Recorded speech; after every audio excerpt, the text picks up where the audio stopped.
Efésios capítulo 1. Nós vamos olhar hoje versos 7 a 12. Só para refrescar a memória dos irmãos, nós falamos do versículo 4 ao versículo 6 sobre bênçãos aos eleitos, sobre a dispensação de Deus Pai. Ou seja, Deus Pai tem bênçãos especiais, como diz Paulo no versículo 3, toda sorte de bênção espiritual, algumas delas são derramadas na nossa vida pela ação de Deus Pai. E olhamos isso então naquela última reflexão do verso 4 ao 6. Hoje nós vamos olhar do verso 7 ao 12, bênçãos aos eleitos sob a dispensação do Filho. Então, a Trindade, nós já dissemos isso numa outra exposição, a Trindade é o tema principal dessa carta. A operação de Deus Trino, ela é constante em todo o conteúdo que Paulo esboça e traz para a igreja. E cada uma das pessoas agem também de forma especial, trazendo bênção sobre o povo de Deus. Eu vou ler o texto com os irmãos, acompanhe, mantenha a sua Bíblia aberta, continue observando a palavra. Diz assim, do verso 7 ao 12. No qual, você pode olhar no versículo 6, logo acima, é o amado. Então, esse amado é o Cristo Jesus, no qual temos a redenção pelo seu sangue, a remissão dos pecados, segundo a riqueza da sua graça, que Deus derramou abundantemente sobre nós em toda sabedoria e prudência, desvendando-nos o mistério da sua vontade, segundo o seu beneplácito que propusera em Cristo, de fazer convergir nele, na dispensação da plenitude dos tempos, todas as coisas, tanto as do céu como as da terra. Nele digo, no qual fomos também feitos herança, predestinados segundo o propósito daquele que faz todas as coisas, conforme o conselho da sua vontade, a fim de sermos para louvor da sua glória, nós os que de antemão esperamos em Cristo. Eu quero pedir o Darlington, se possível, Darlington, bote retorno para mim aqui, eu estou sem muita audição do que eu estou falando aqui em cima. De tal maneira que não prejudique também os irmãos aí no templo. Às vezes o som pode dar uma embolada, então o efeito do retorno com as caixas, é importante perceber isso. Ok, irmãos? Embora a gente possa ter perdido um pouquinho aqui o rumo, visto sair do texto, né? Mas quero voltar com você. Esse texto de Paulo, então, do verso 7 ao 12, ele focaliza de modo muito especial a pessoa de Jesus. Terminando o versículo 6, Paulo fala sobre o amado, e nós vamos abordar daqui a pouquinho um pouco mais isso. Esse amado é o próprio Senhor Jesus Cristo, e é nele, em Cristo, que também nós recebemos bênçãos especiais, bênçãos maravilhosas da parte de Deus para nós. Como lemos lá na carta de Paulo aos Coríntios, capítulo 2, Paulo diz que nem olhos viram, nem ouvidos ouviram o que Deus tem preparado para aqueles que o amam. Ou seja, em outras palavras, nós não temos capacidade cognitiva, de inteligência, de conhecimento, de discernimento, de percepção, nós não temos essa capacidade de poder mensurar, de poder medir, de poder compreender toda a riqueza que é a vida eterna. Nós sonhamos com a vida eterna, nós vivenciamos verdades que estão reveladas, mas mesmo dentro dessas realidades reveladas, nós não conseguimos ver tudo, não conseguimos entender tudo, e é o que Paulo diz, a mente humana, o ouvido humano, não tem compreendido todas essas coisas. Então isso nos afirma quão limitados nós somos, quão pequenos nós somos para compreender a grandeza que o Senhor tem preparado para nós. Mas o versículo 7, como eu destaquei, o versículo 10, como eu destaquei aquela hora, diz que Deus nolo revelou. Deus tem revelado coisas grandiosas para nós, acerca também daquilo que é futuro, acerca daquilo que é vida eterna. Eu quero deixar isso em suspense e quero lembrar a você que essa carta de Paulo é de uma profundidade muito grande. Nós não temos muitas vezes condição de olhar, por isso que nós estamos caminhando muito demoradamente, muito paulatinamente, devagar no texto, para que a gente possa, quem sabe, ir buscando aqui e ali algumas compreensões mais aguçadas, mais específicas do texto. Então, é de uma riqueza muito grande, é de uma profundidade ímpar. dentre as cartas de Paulo, essa é a carta mais plena, mais cheia não de verdades, mas de realidades reveladas a nós. Ela foi escrita por Paulo, possivelmente entre o ano 60, final do ano 60, até o começo do ano 62. A data é um pouco imprecisa, mas esse é o tempo que Paulo pode ter gasto na escrita dessa carta, quando ele estava preso em Roma. Então eu quero compartilhar conosco esse tema de hoje, bênçãos aos eleitos, sobre a dispensação do Filho. E dentre as proposições homiléticas ou divisões do texto que eu procuro trazer para nós aqui, irmãos, a primeira é que os crentes são abençoados com a redenção no Filho. Os crentes são abençoados com a redenção no Filho. Então, quero que você volte comigo, observando algumas coisas. Note como Paulo repete constantemente o nome do Senhor Jesus Cristo. Paulo é enfático. Volta lá no versículo 1, capítulo 1, versículo 1, Paulo vai repetir ali 2 vezes o nome de Cristo Jesus, 2 vezes. Ele vai falar de Cristo Jesus. No versículo 2, ele vai dizer mais uma vez o Senhor Jesus Cristo. No versículo 3, de novo, 2 vezes, Jesus Cristo e Cristo. Vai observando aí. No versículo 4, a expressão nele é uma reportagem ou uma alusão à pessoa de Jesus Cristo. No versículo 5, de novo, Jesus Cristo. No versículo 6, o amado. Então, Paulo tem uma ênfase tremenda. E eu volto com você para Coríntios. Lembra que nós vamos lá em Coríntios? Paulo vai dizer: nada decidi saber entre vós, a não ser Jesus Cristo. A minha pregação é Jesus Cristo. Então, o foco de Paulo, meus irmãos, é anunciar Cristo, é anunciar a pessoa de Jesus, é anunciar a sua salvação. E Paulo enfatiza de uma maneira muito específica também, nessa carta aos Efésios, a centralidade de Jesus. Jesus é o centro de todo o existir. Jesus é o centro de todo o plano de Deus. Jesus é o centro da nossa vida, da nossa existência, e é o centro da igreja.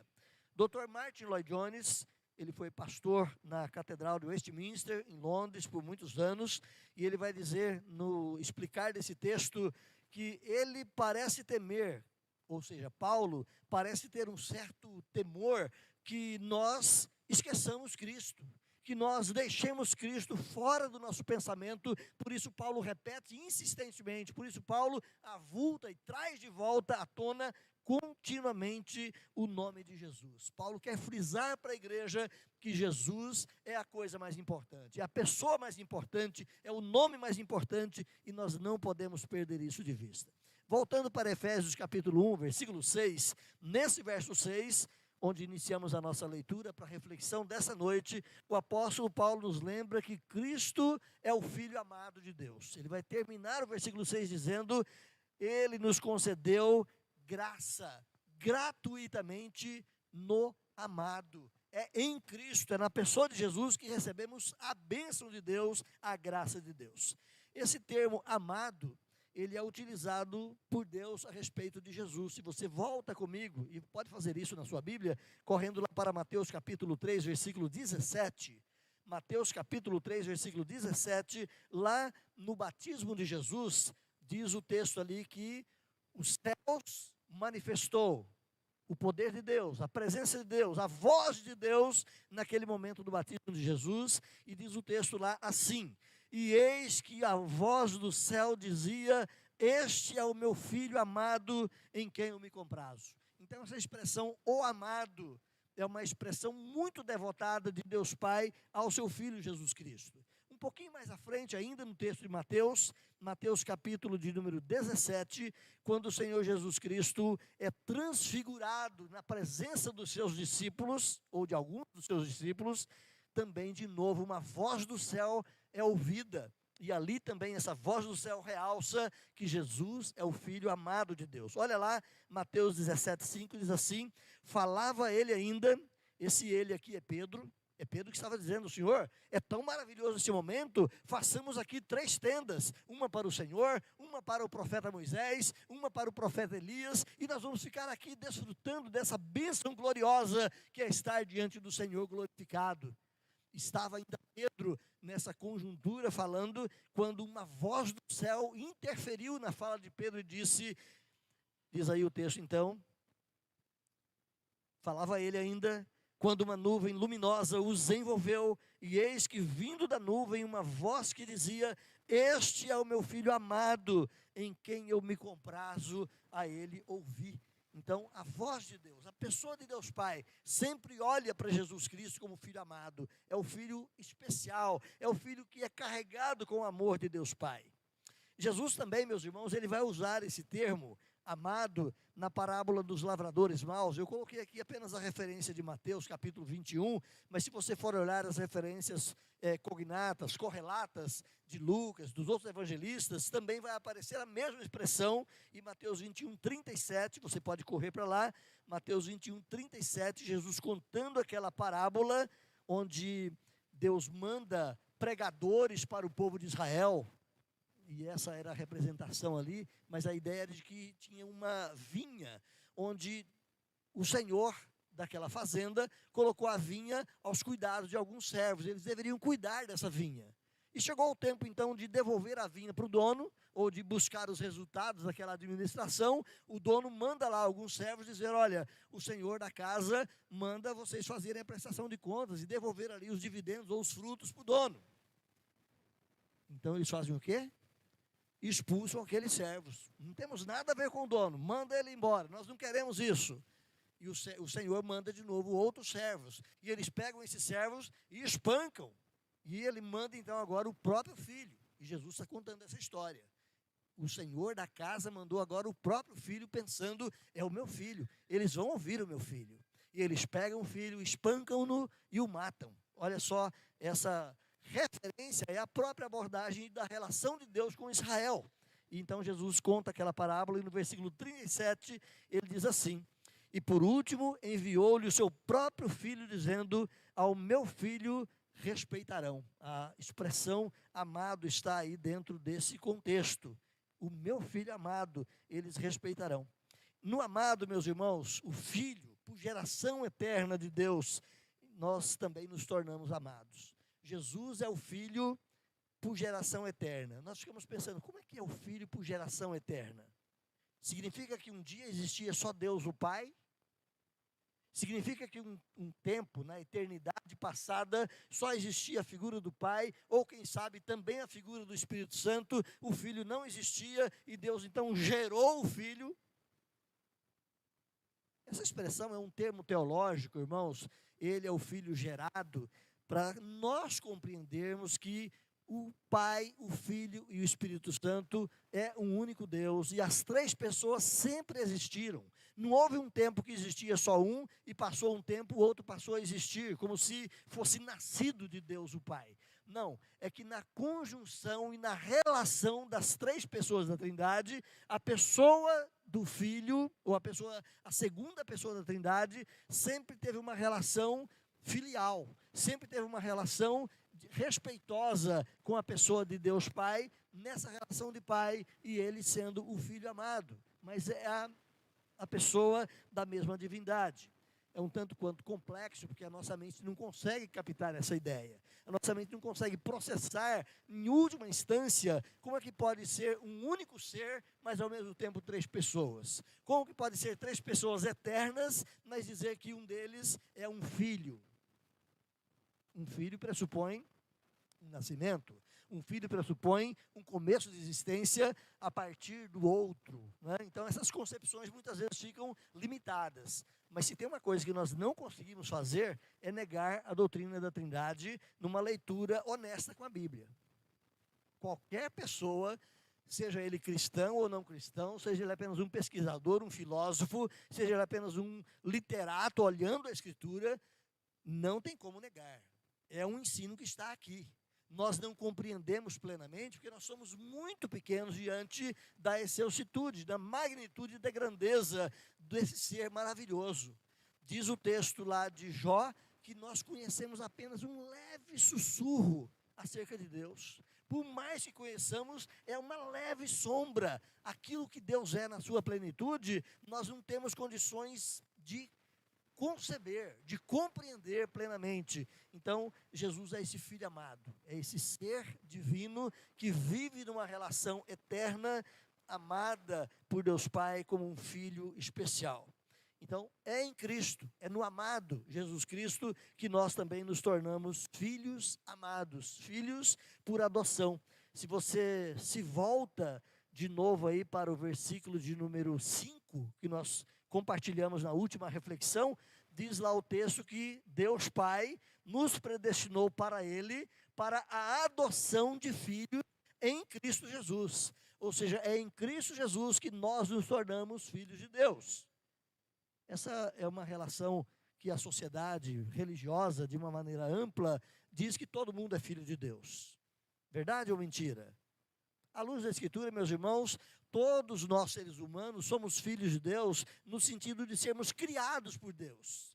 Mas no sentido de sermos recebidos na família de Deus, é para um grupo seleto. É para um grupo específico, é para um grupo distinto, que o próprio apóstolo João vai dizer lá no capítulo 1, versículo 12, aqueles que o receberam, a esses deu-lhes o poder de serem feitos filhos de Deus. Não eram filhos de Deus nessa relação, mas foram trazidos para a relação de filhos. E aqui Paulo diz no versículo 5, adotados em Cristo, recebidos na família de Deus por meio de Cristo Jesus. Então, queridos irmãos, o parágrafo iniciado no versículo 3, nós não poderíamos fazer o que estamos fazendo, ler apenas pedaços, né? Porque o parágrafo começa no versículo 3 e ele vai numa respiração só até o versículo 14. Então, nós estamos seccionando apenas para questões didáticas, para quem sabe entendermos melhor, mas é uma sentença só, é um texto só, do versículo 3 até o versículo 14. A transposição, então, aqui do versículo 6 para o 7 se dá exatamente nessa expressão que Paulo coloca aqui, no qual. Esse no qual, como já dissemos, é uma referência à própria pessoa de Jesus. Esse no qual indica o amado. Esse no qual indica o Filho querido de Deus. O apóstolo Paulo, então, considera, do versículo 7 ao 12, como o propósito da salvação é alcançado. Do versículo 7 ao 12, o foco de Paulo é dizer, em Cristo, no amado Filho de Deus, é que nós somos salvos, é que nós somos redimidos. Então, meus irmãos, na economia da redenção, o que é economia da redenção? A expressão economia da redenção significa ou indica algumas atribuições, algumas funções que são específicas de cada pessoa da Trindade quanto à salvação, quanto à nossa redenção. Qual é o papel do Pai na nossa redenção? Qual é o papel do Deus Filho na nossa redenção? Qual é o papel do Espírito Santo na nossa redenção? Então, a compreensão desses papéis é o que nós teologicamente afirmamos como economia da redenção, ou seja, a compreensão de que toda a Trindade está envolvida na nossa salvação, mas que cada um deles tem papéis específicos, cada um deles tem papéis distintos. Por exemplo, na economia da redenção, coube ao Pai encarnar o Filho, propiciar um momento específico e exato da chegada do Filho para esse mundo. Coube ao Pai providenciar toda a transição da história para que o Filho viesse, como diz Paulo em Gálatas 4:4, na plenitude do tempo, Deus enviou o seu Filho. Coube ao Pai trazer o Filho numa existência humana. O milagre de conter toda a divindade dentro de um corpo humano. Coube ao Pai realização desse milagre. Coube ao Pai providenciar para que tudo acontecesse no momento certo e exato para que o seu Filho viesse ao mundo. Coube ao Filho o quê? Aceitar-se como subordinado ao Pai, não menor, não diminuído, mas debaixo da liderança do Pai, na realização do seu ministério aqui na terra, vivendo e obedecendo o Pai em todas as coisas e cumprindo a consumação máxima da sua obra, sendo morto ali na cruz, assumindo não só a dor da crucificação, mas assumindo a ira de Deus Pai sobre ele, por causa dos nossos pecados, assumindo a condenação de cada um de nós, por causa dos nossos pecados. Coube ao Filho, portanto, viver esse papel, cabe ao Espírito Santo também agora jogar os holofotes na pessoa de Jesus Cristo. Jesus disse, ele não veio para buscar glória para si mesmo, mas ele glorificará o meu nome. Então é o Espírito Santo que pega toda essa obra e vem no coração do indivíduo, do pecador, trabalha, opera, converte, quebranta esse coração,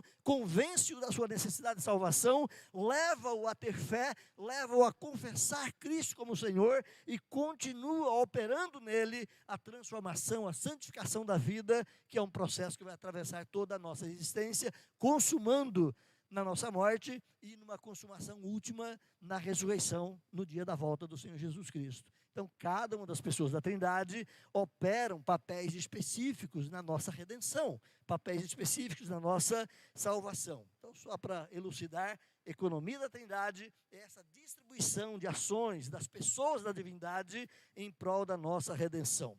Então, na economia da redenção, ou seja, nessas tarefas próprias das pessoas da Trindade, no que respeita à nossa salvação, o Filho tem um papel principal.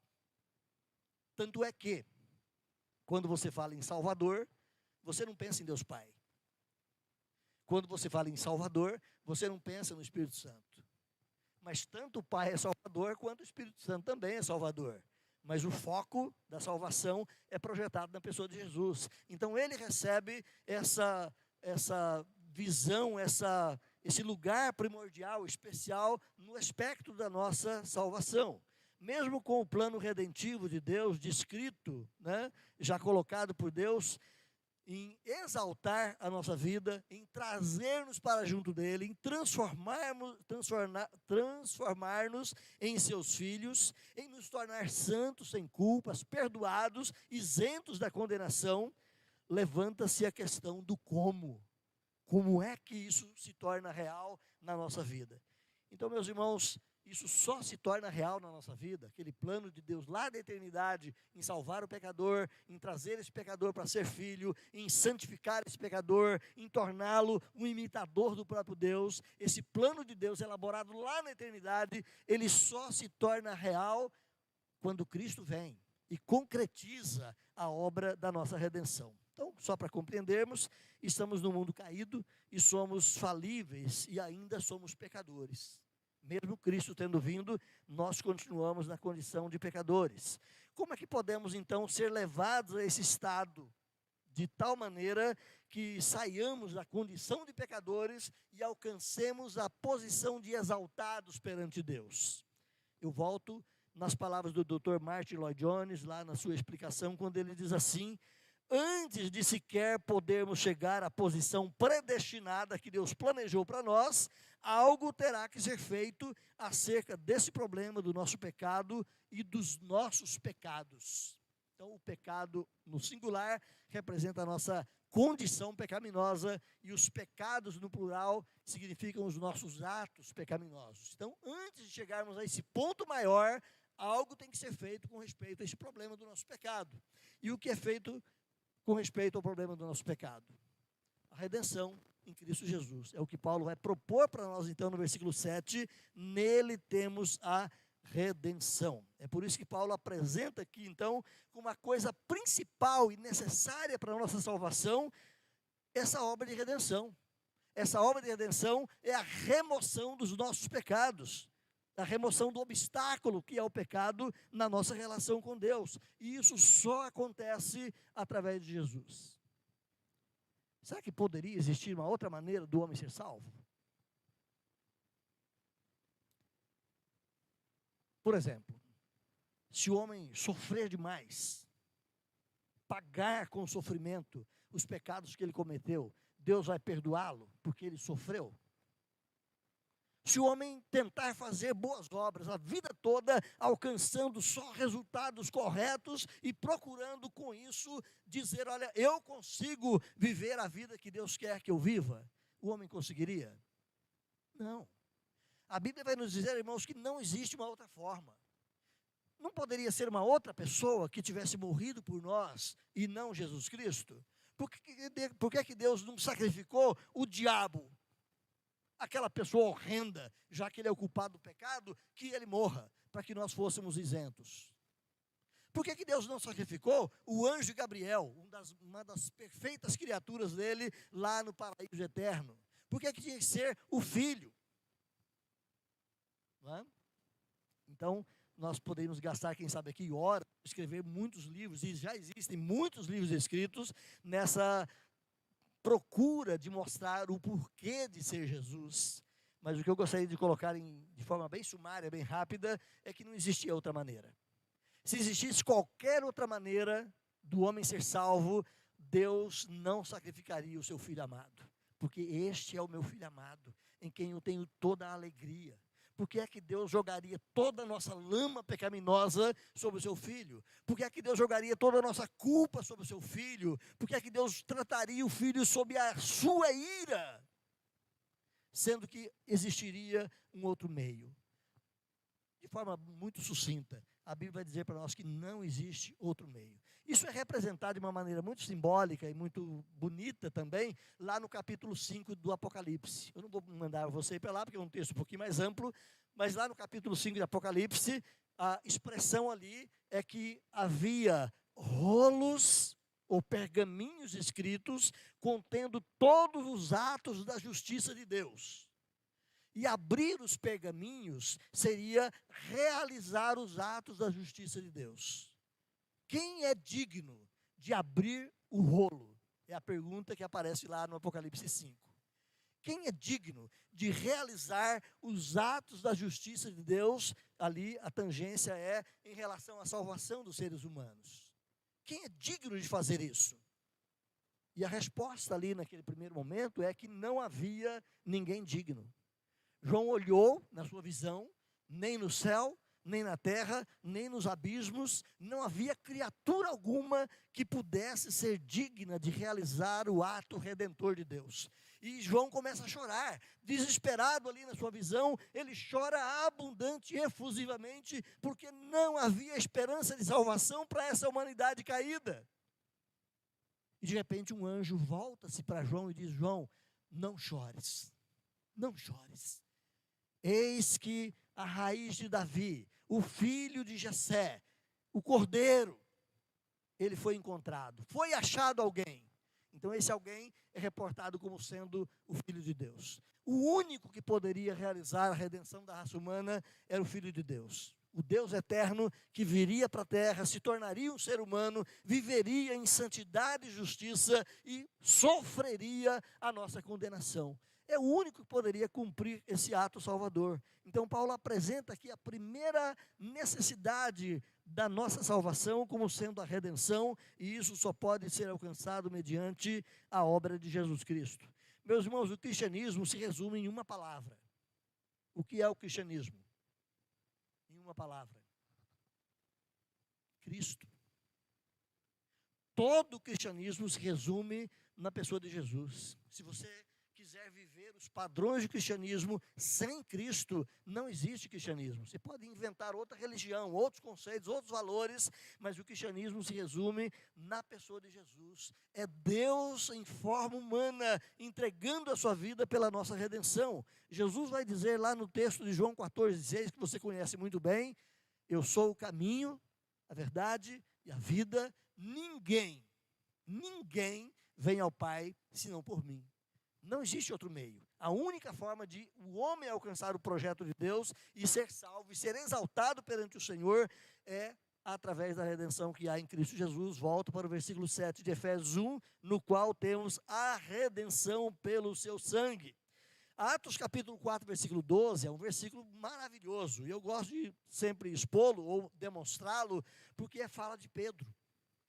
Pedro, a grande coluna da igreja desde os primórdios, e atravessa a história, essa figura central de Pedro, ele vai dizer: não há salvação em nenhum outro.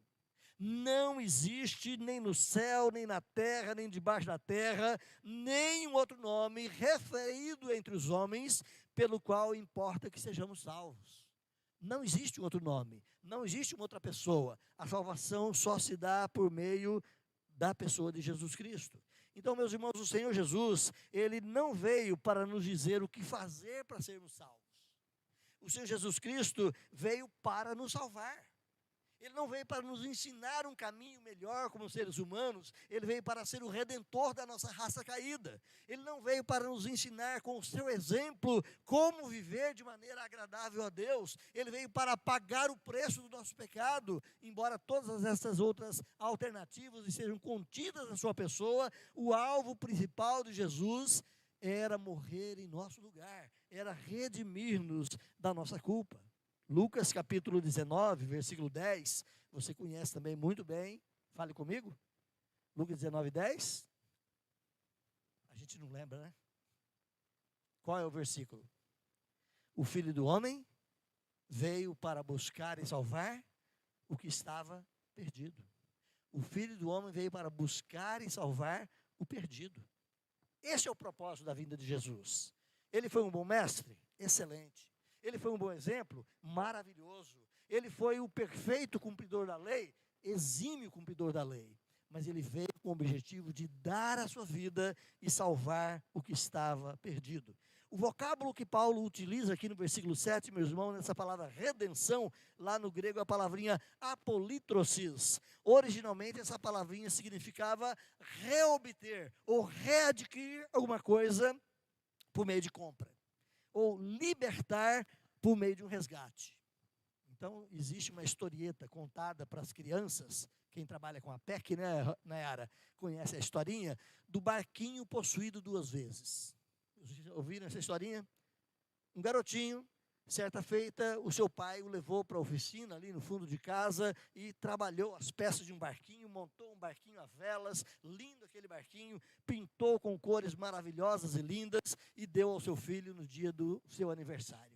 O filho ficou maravilhado com o presente do pai. O pai foi até a praia com o filho, e ali soltava o barquinho, e o vento pegava nas velas, e empurrava para lá e para cá, e aquela criança gostava demais de brincar ali com aquele barquinho. E uma certa tarde, estava lá o garotinho brincando ali na beira da praia, sozinho, quem sabe com algum coleguinha, com o seu barquinho maravilhoso, e de repente ele ouve sirenes do corpo de bombeiro. E passa rapidamente ali, desculpe a onomatopeia, né? Os bombeiros passam rapidamente na avenida principal, e o garoto levanta e vai atrás e quer ver, e vê um fumaceiro danado mais à frente, e ele corre para lá, o barquinho fica, e ele quer ver o que aconteceu. A curiosidade daquele menino o levou a deixar o barquinho para trás. Lá pelas tantas, ele lembrou do barquinho, e voltou para buscá-lo, e já não tinha mais. Perdeu o barquinho. Ficou triste, conversou com o pai falou, não, outra hora a gente faz outro e tal, aquela história toda de pai consolando o filho, e o barquinho ficou para trás. Algum tempo depois, aquela criança vai passear na cidade, e ele vê numa vitrine de loja de brinquedo, um barquinho exatamente igual ao seu. E ele bate os olhos, ele confere, ele olha, esse barquinho é o meu barquinho. E ele vai lá e conversa com o dono. Fala, moço, aquele barquinho que está ali é meu, eu quero levá-lo de volta. Eu falei, não, ele não é seu, eu comprei. Né? Passou alguém aqui um certo dia e me vendeu aquele barquinho. Está aí para venda, se você quiser, pague pelo barquinho. E aquela criança fica incomodada, chora e reclama e luta ali no sentido da discussão com aquele homem, mas o homem é irredutível. Eu não te dou o barquinho, eu paguei por ele. Você quer o barquinho? Você tem que pagar por ele. O menino vai em casa, pega o seu cofrinho, dá-lhe uma martelada no porquinho, quebra ali, conta as suas moedas, ajunta o que ele precisava, volta lá e compra o barquinho. De quem era o barquinho? Era dele, mas ele teve que comprar de novo. De quem são as pessoas que caíram no pecado? Propriedade de Deus. Mas para reavê-las, Deus teve que comprar de novo. Para reavê-las, Deus teve que pagar o preço pela redenção. Essa historieta, ela ilustra exatamente esse conceito. Redenção é pagar por uma coisa que era sua. É reobter pelo preço de um pagamento aquilo que já é seu. Então esse termo apolitrosis, lá nas páginas do Novo Testamento, tem a ideia de libertação. Tem o conceito de, mediante um ato do poder divino, através de Jesus Cristo, sermos libertados do nosso pecado, sermos libertados daquilo que nos aprisionou com um outro possuidor e nos tornar de novo livres.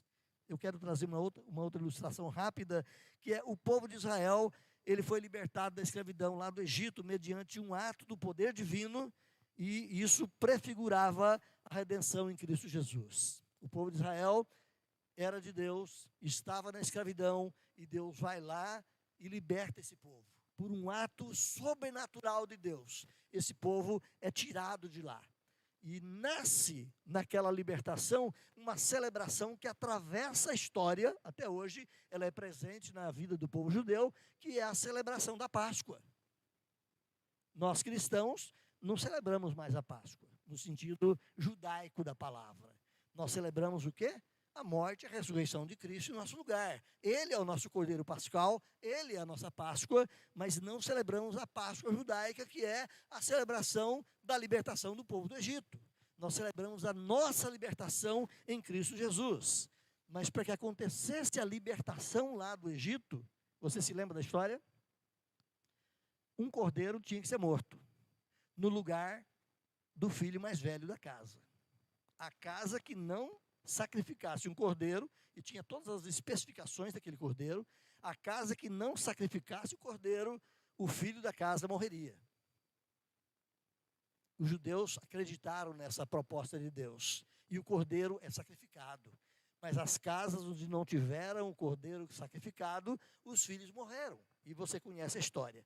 Então, meus irmãos, no caso do crente, a ira divina e a penalidade contra o pecado, elas são eliminadas, porque o cordeiro morreu em nosso lugar. A ira foi derramada sobre o cordeiro e não mais é derramada sobre o pecador que crê. O crente, portanto, é liberado das consequências dessas coisas pecaminosas e ele passa a desfrutar de uma vida livre. O crente é aquele que nas páginas do Novo Testamento, ele pode dizer com toda singularidade e certeza, eu sou livre da condenação do meu pecado. Não porque eu paguei o meu preço, mas porque Cristo pagou por mim. Redenção é o pagamento de algo ou é a libertação de algo mediante o pagamento. Volto com você na libertação de Israel, e lá o cordeiro é oferecido como símbolo do pagamento pelo primogênito, e a Bíblia vai dizer que Cristo é o Cordeiro de Deus. É Cristo que é oferecido como pagamento pela nossa libertação. Todos os predestinados, todos os selecionados por Deus vão ter a sua conta paga. Não são mais devedores a Deus. Naquele último e grandioso dia do julgamento final, a Bíblia diz que nós estaremos lá perante o Deus Supremo. Mas nós não seremos julgados no sentido de Deus falar, espera aí, vamos ver quem é que vai ser salvo. E bota cada um de vocês na balança para saber se vocês merecem ou não a salvação. Não, não existe esse julgamento. Por que é que não existe esse julgamento? Porque a sua dívida já foi paga em Cristo Jesus. O julgamento lá tem outra finalidade, mas não para aquilatar ou avaliar a salvação. A sua dívida já foi paga em Cristo Jesus. Então eu volto com você para Efésios 1:7, e Paulo vai dizer de uma maneira muito enfática, a redenção é, olha aí, pelo seu sangue. O pagamento é mediante o sangue de Jesus Cristo, no qual temos a redenção pelo seu sangue, a remissão ou o perdão dos nossos pecados, segundo a riqueza da sua graça. Então, meus irmãos, assim, redimidos pelo sangue de Jesus, nele, nesse amado de Deus, é que nós temos o perdão dos nossos pecados. Se você correr no Google, agora não, faça isso depois, você correr no Google e entra lá no dicionário Michaelis, o que é redenção. Pode entrar no outro dicionário também. Mas o Michaelis define assim, é um ato ou efeito de remitir-se, ou remitência, ou indulgência, ou misericórdia diante de uma falha.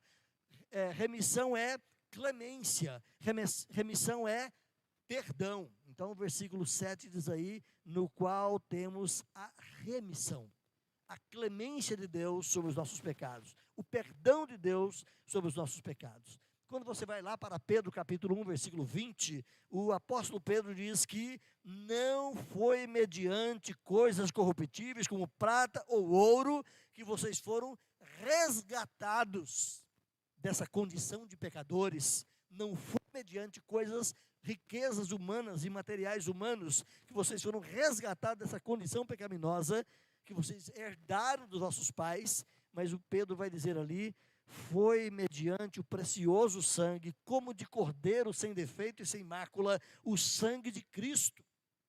A nossa redenção, portanto, confirmando as palavras de Paulo, ligadas à palavra de Pedro e tantos outros textos bíblicos, é apenas mediante o sacrifício do Senhor Jesus. Com a mesma clareza, meus irmãos, o apóstolo nos informa aqui que essa redenção e essa remissão se dão segundo a riqueza da graça de Deus. O que é que você merece de Deus? O que é que qualquer ser humano merece de Deus? Numa percepção rasa e rápida, a sociedade poderia dizer para você: nós merecemos que Deus cuide de nós. Nós merecemos que Deus nos trate como o melhor dessa terra. Nós merecemos que Deus derrame sobre nós todo o seu favor e nos abençoe. Mas quando você vai para ouvir a Bíblia diz o contrário. Você não merece esse cuidado de Deus. Você não merece o perdão de Deus. Você não merece a graça de Deus. Você não merece as bênçãos de Deus. O que você merece em termos de justiça, se Deus for tratar cada um de nós de acordo com o nosso merecimento, na relação dos nossos pecados, o que nós merecemos de Deus é punição. O salário do pecado é a morte. E a palavra morte ali não está limitada ao corpo físico. É o perecimento completo, é a destruição eterna do indivíduo da presença de Deus. O que o ser humano merece é a morte ou a condenação da sua vida. Mas Paulo diz que nós recebemos o quê? Graça. Graça é você receber aquilo que você não merece. Graça, de uma maneira muito simplificada, é favor imerecido. Então, Paulo diz que é mediante a graça. Então, essa graça, ela é uma palavra muito chave também em todo o Novo Testamento. Ela aponta para esse favor de Deus, um favor que nós não merecemos, mas que Ele estende a nós. Efésios 2:8, você conhece, ou pode dar uma corridinha aí e olhar, diz que é pela graça, por esse favor imerecido de Deus, é que vocês são salvos. Lá no texto de Tito, capítulo 3, versículos 4-7, Paulo diz assim para o reverendo Tito: quando, porém, se manifestou a benignidade de Deus, nosso Salvador, e o seu amor para com todos, não por obras de justiça praticadas por nós, mas segundo a sua misericórdia, Ele nos salvou mediante o lavar regenerador e renovador do Espírito Santo, que Ele derramou sobre nós ricamente, por meio de Jesus, nosso Salvador, a fim de que, agora, justificados por graça, sem merecimento próprio, mas justificados por graça, nos tornemos seus herdeiros, segundo a esperança da vida eterna. Então, essa palavra graça significa esse favor de Deus, que é derramado sobre o pecador quando ele não merece. A palavra graça é a fonte originária do bem que o homem recebe. Então, Deus é gracioso com o homem? Sim. Mesmo o homem ímpio, ele recebe graça de Deus, ele recebe favores não merecidos. Eu pergunto para você, não precisa dar nome ao indivíduo, mas qualquer pessoa que viva na criminalidade, que ele assassina e destrói a vida de famílias ou de pessoas de uma maneira tão fria, ele merecia ser bem tratado por Deus? Ele mereceria ter uma família alegre, feliz? Ele mereceria receber bênçãos e riquezas e poder desfrutar da vida? Ou ele mereceria, pela sua maldade e iniquidade, ficar separado e contido, quem sabe, num estilo de vida mais sofrido? Não é mesmo? Humanamente falando, nós pensaríamos: não, esse indivíduo não deve usufruir das mesmas alegrias e prazeres que os que vivem corretamente usufruem. Ele precisa ser incriminado pelo erro dele. Ele precisa receber culpa pelo erro dele. Ele precisa ser punido pelo erro dele. É uma questão de justiça. Mas a Bíblia diz que Deus é gracioso. Deus derrama bênçãos sobre justos e injustos. Mas a Bíblia diz para nós, irmãos, que essa graça, ela é derramada abundantemente sobre nós, os salvos. Versículo 8, olha aí, Efésios 1:8, que Deus derramou abundantemente sobre nós em toda sabedoria e prudência. Então, no grande propósito de Deus, de ter um povo santo para si, encontra-se essa preciosa joia que é chamada de redenção em Cristo Jesus. Eu passei quase o meu tempo todo aqui falando da primeira divisão, né? Os crentes são abençoados com a redenção no Filho. A nossa salvação, a nossa bênção maior, e essa bênção da redenção inclui tantas outras bênçãos, elas acontecem na pessoa de Jesus, o Filho. Segundo ponto que eu quero compartilhar com os irmãos. Os crentes são abençoados na convergência de todas as coisas em Cristo Jesus. Esse texto aqui é um texto emblemático, embora ele seja bem complexo, mas é um texto muito emblemático. Cristo é o centro de tudo. Quem criou esse mundo? Cristo. João capítulo 1, versículo 3. Nada do que foi feito sem ele. Tudo que existe, existe na mediação e na obra de Cristo. Ele é o criador desse mundo, junto com Deus Pai, junto com o Deus Espírito Santo. Cristo é o criador desse mundo. Quem é que sustenta esse mundo? Cristo é o Senhor absoluto sobre tudo, sobre todos, e Ele mantém todas as coisas funcionando para que esse mundo chegue a um final já pensado pelo próprio Senhor. Então, Cristo é o centro de todas as coisas. Contudo, quando nós pecamos, lá na pessoa de Adão, nossos pais, quando o pecado entrou na nossa história, saiu dos eixos. Não que Cristo perdera o seu lugar de Senhor, mas na nossa relação com Ele, o nosso ponto principal agora não é Cristo. O nosso ponto principal agora é o homem, com o seu pecado.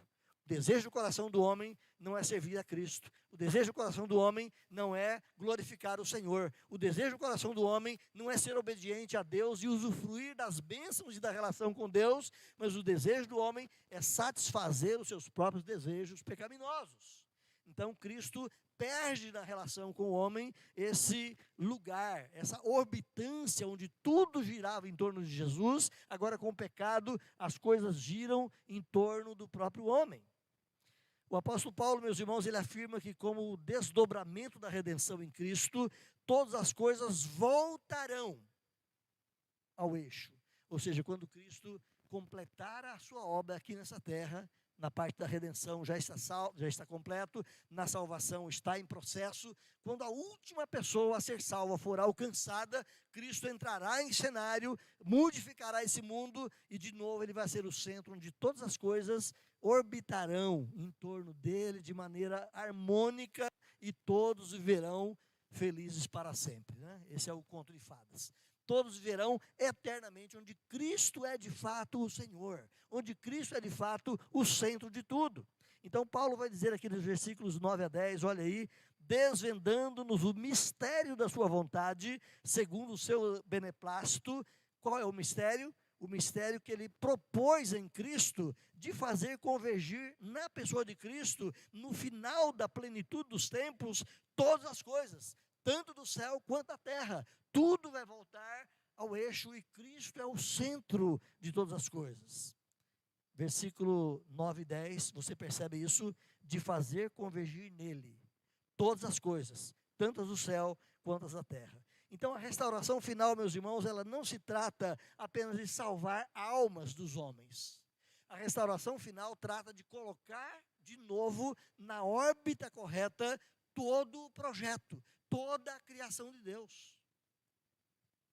Quem é que está em rebelião contra Deus por causa do pecado? É só o coração humano?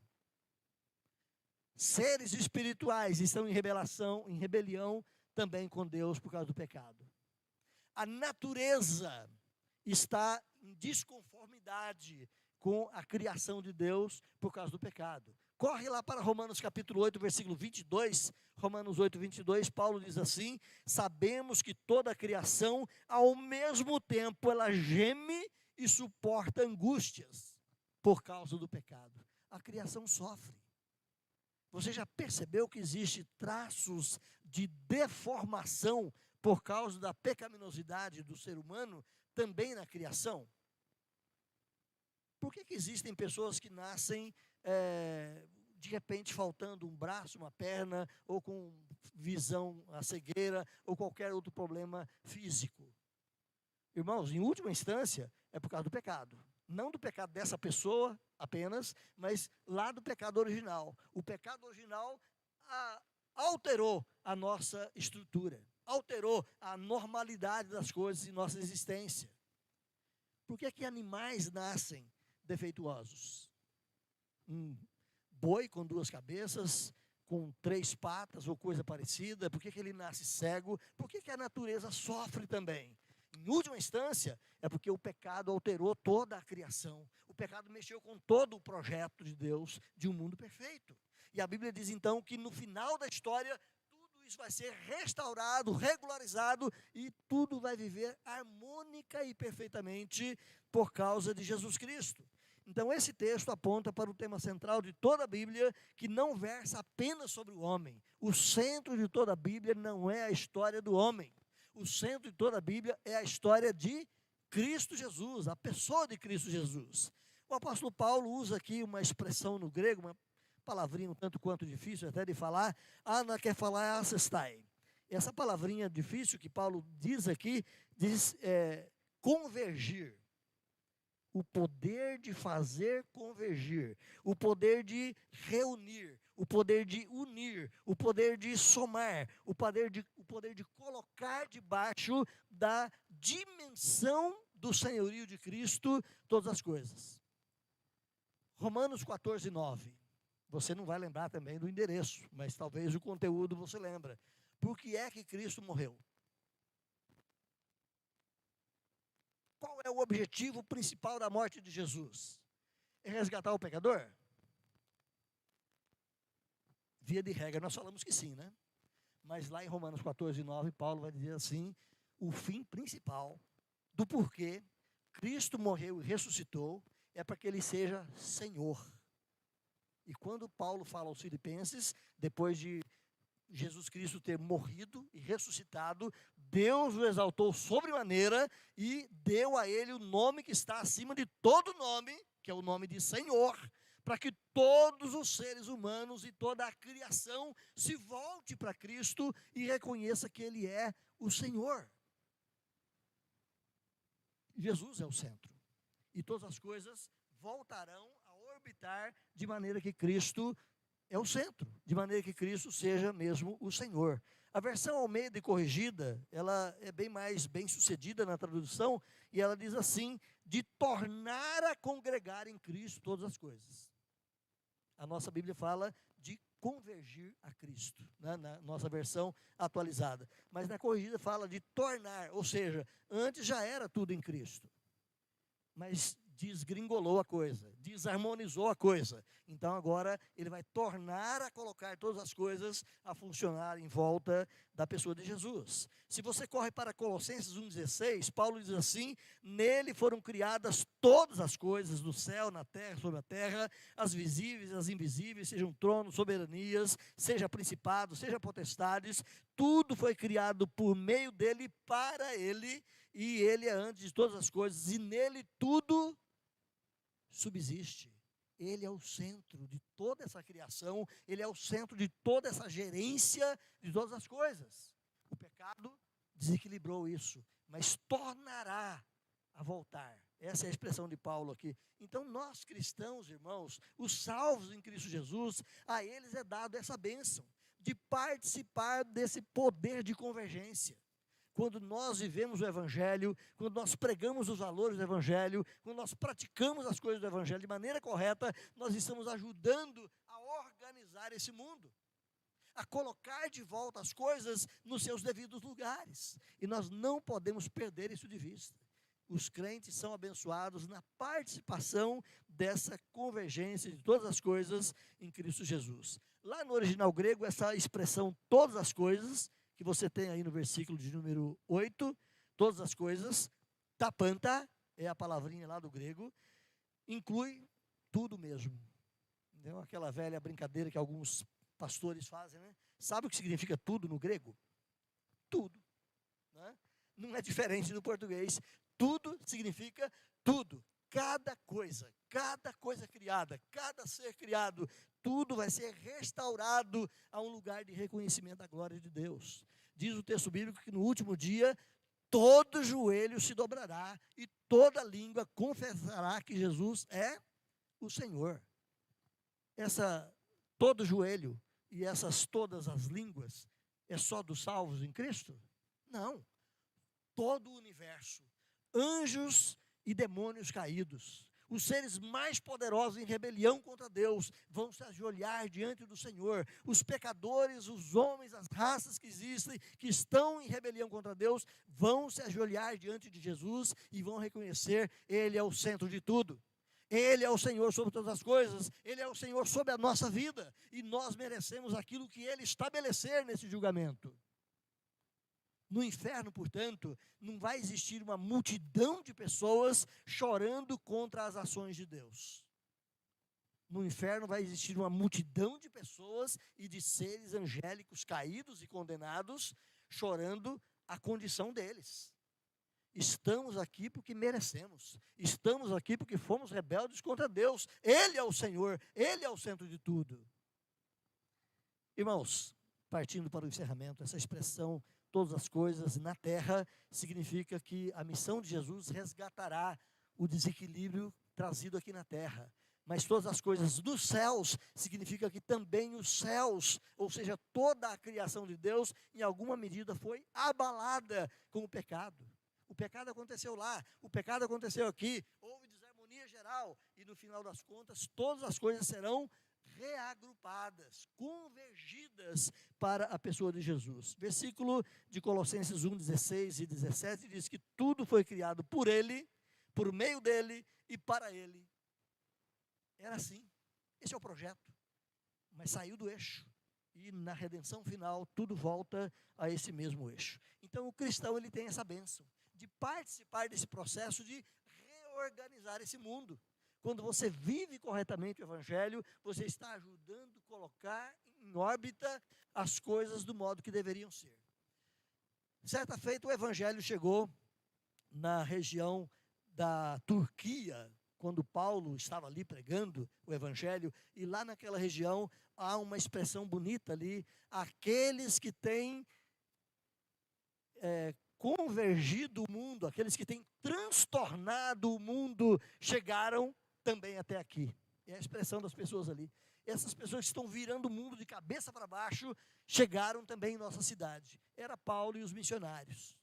Estavam virando o mundo de cabeça para baixo. O mundo está de cabeça para baixo por causa do pecado. Quando o Evangelho entra, ele vira de novo o mundo. Não de cabeça para baixo, mas tirando a posição errada e colocando na posição certa. Não é? Esse é o papel do Evangelho.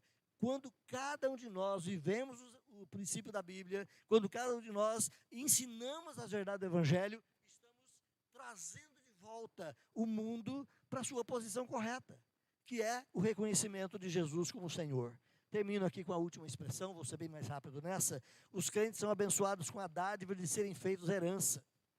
Então, além de participarmos do processo da convergência de tudo na pessoa de Cristo, nós somos abençoados com a dádiva de sermos feitos herança. Todos os benefícios espirituais que Cristo é merecedor. Ele é o Filho amado, Ele é o Filho que redimiu a raça, Ele é o Filho que glorifica a Deus, Ele é o Filho que rege todas as coisas. Todos os privilégios de Cristo Jesus, a Bíblia diz, são atribuídos e são também estendidos ao povo de Deus. Nós somos herdeiros daquilo que Cristo é.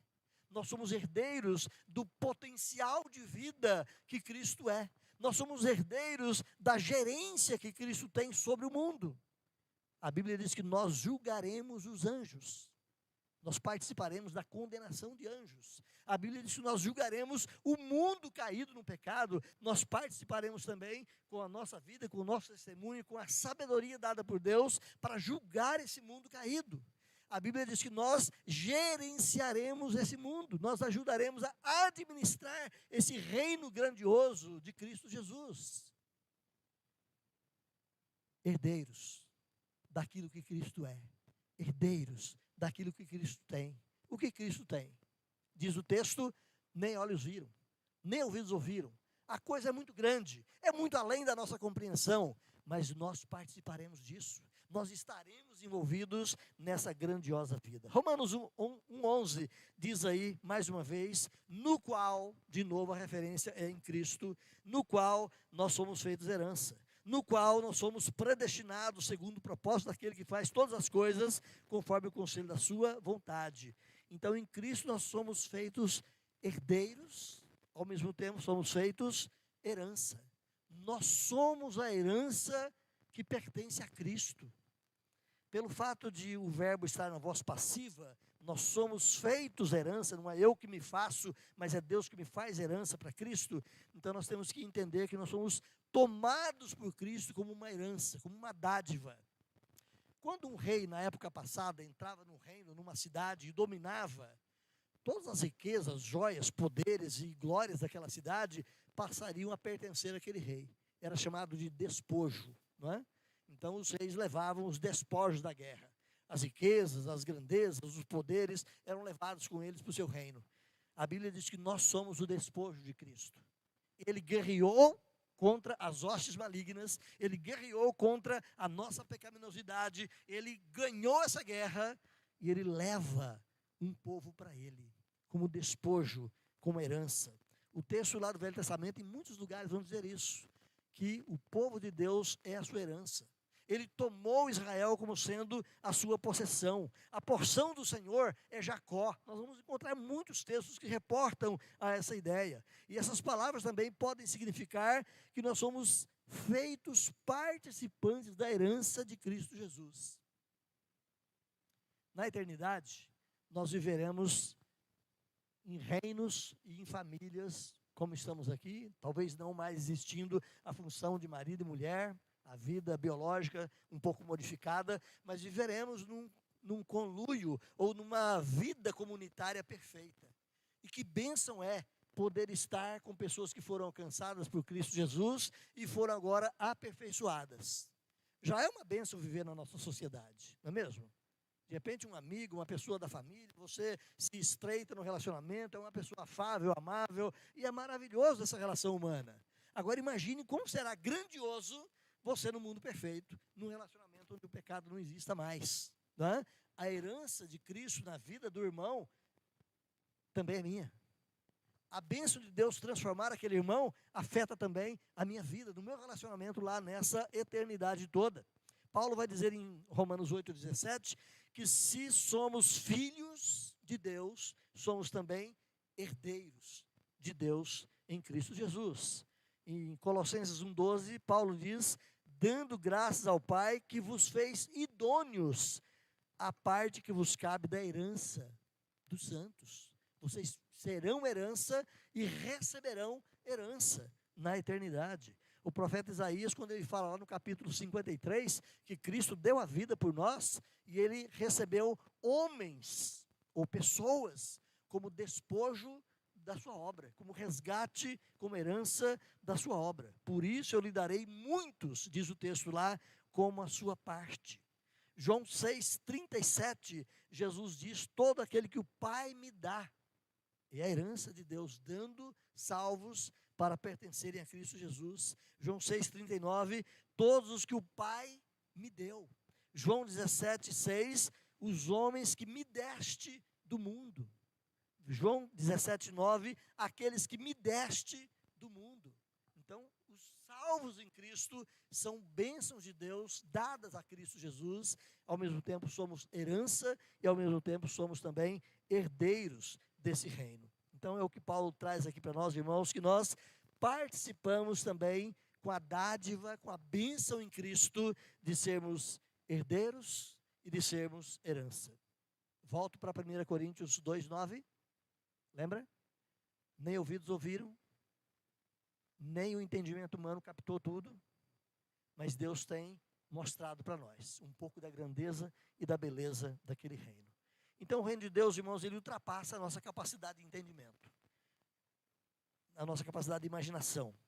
Mas esses fatos grandiosos do reino de Deus, eles são verdadeiros e nós precisamos buscar, conhecer e desfrutar deles mais e mais. Termino aqui lembrando para você que os crentes são abençoados com a bênção da redenção, foram redimidos em Cristo. Os crentes são abençoados na convergência de todas as coisas, eles participam na reorganização dos valores desse mundo. E os crentes também são abençoados com a dádiva de serem feitos herança em Cristo Jesus. Não perca de vista. Queira conhecer mais. Não perca de vista a grandeza da sua salvação, mas queira conhecer mais e mais as bênçãos que estão reservadas para você na eternidade, bênçãos que Cristo comprou com o seu sangue e que garante para você a vida no reino de Deus. Que Deus nos ajude a sermos aqueles que são abençoados com as dádivas dadas em Cristo Jesus.